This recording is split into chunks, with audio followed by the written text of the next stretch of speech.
Young master, please don't take that. Juice, I saw her added something inside. Your drink. Oba frowned, confused by what? Omar said he didn't want to trust her because of the hatred he felt for her. But something made him pause. He decided to follow Omar's advice. Babe, please sip from my glass. Music. In the peaceful city of Oka there lived a man known as Yuji. He was a man of great wealth and high standing in the community, tall and noble.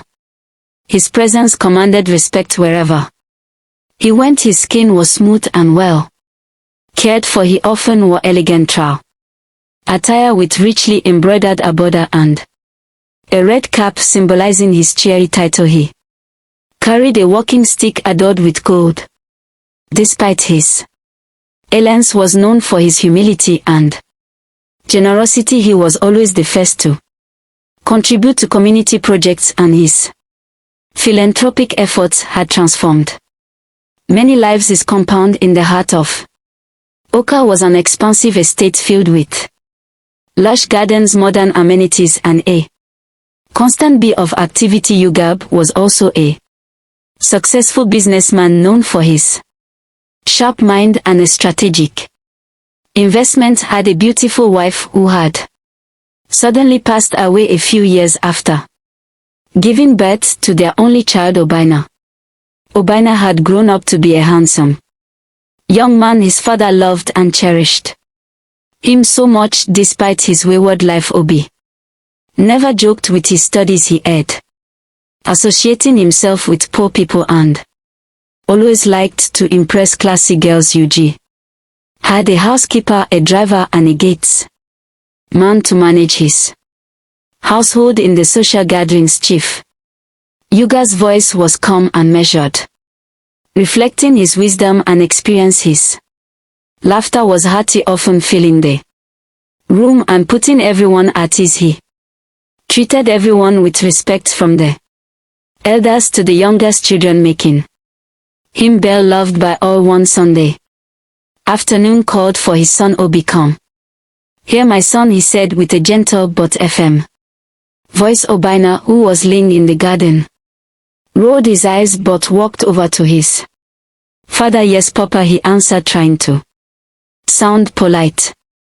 My son, go began. I have noticed that you have not been showing respect to the people around you. This is not how I raised you. You must learn to be kind and respectful to everyone. Go aside. But Papa, they are just servants. Why should I care? Go's face grows stain. Everyone deserves respect. No matter who you are, our wealth doesn't make us better than others. It gives us the responsibility to be even more humble and kind. Obi looked down, shuffling his feet. Yes, Papa, I will try. Be. You placed a hand on his son's shoulder. I know you will, my son. I believe in you. Just then, their housekeeper Monica came out with a tray of freshly baked chin-chin. Chief Oggs, I made some snacks for you and Obi, she said with a warm smile. Thank you, Monica. Goza replied, taking a piece and offering it to Obina. This looked delicious, Obi had, but then took a piece as well. Thank you, Madam Monica, he mumbled. Madam Monica beamed. You are welcome, young master. Later that evening, Go and Obi sat in the living room watching a documentary about famous philanthropist. Ku hoped that seeing these good deeds of others would inspire his son Obi. Now Go said, see how these people use their wealth to help others. This is what I want for you to grow up and be a good man who makes a difference in the world. Open and others lonely deep into thought. I understand, Papa. I want to make you proud. Pab smiled, hugged his son. You already do, my boy. Just remember, kindness and respect are the most important things. As the night grew darker, the city of Oka remained peaceful, with the sound of cricket filling the air. Ku looked out of the window, feeling hopeful for the future. He believed that Obi would learn and grow, becoming a man of honor and kindness just like him. A few months later Yubi informed his driver Okeo about an upcoming business trip. Okeo, we will be traveling for 3 weeks, Go said, seated comfortably in his study. Okafo looked worried and then went on his knees. Please Chief Go, can you give me a day to sort out something important, he pleaded. My daughter Omos just came back from school and our landlord gave us urgent notice to vacate.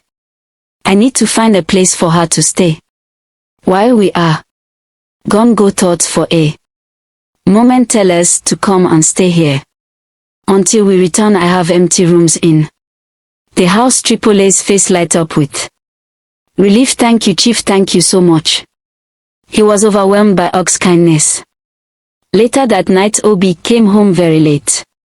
As he opened the door he saw his father sitting in the living room watching the news. Good evening, Papa, Obi greeted. Where are you coming from at this time of the night? Yubi asked, his voice I was out with my friends, Obi replied casually. Those friends are not good company, Obi. You should not be associating yourself with people who don't teach you anything. Good, Go said, his brow filled with concern. We just went out to enjoy ourselves, Papa, Obi said, a hint of defense in his tone. Go, listen, I will be traveling tomorrow for a business and will be gone for 3 weeks. I want you to take good care of the house and be nice to the people around you. Okay, Papa, Obi said, trying to sound sincere. And one more thing, Go added, A's daughter will be staying here until we return. Obi frowned immediately. Papa, I don't want to share my space with that poor girl. Go's expression hardened. If you can't share my house with people, then you should get your own house. That way no one would disturb you. Obi was taken aback by his father's stern response. Without another word, Go stood up and walked into his bedroom, leaving Obina alone in the living room. Obina slumped onto the couch, staring at the floor. He couldn't believe his father would invite someone like Omos to come in their home. He knew his father was a kind-hearted man, but this felt like too much. The next morning, as the S rose over, Okagu was busy preparing for his trip. He called Okafor to his study and handed him a list for make sure everything on this list is packed and ready for our trip. Yes, Chief, Okafor replied, taking the list and hurrying off to gather the items he was responsible for packing. Go's bag and the important document, ensuring nothing was left behind. In the afternoon, Omli arrived. She was a very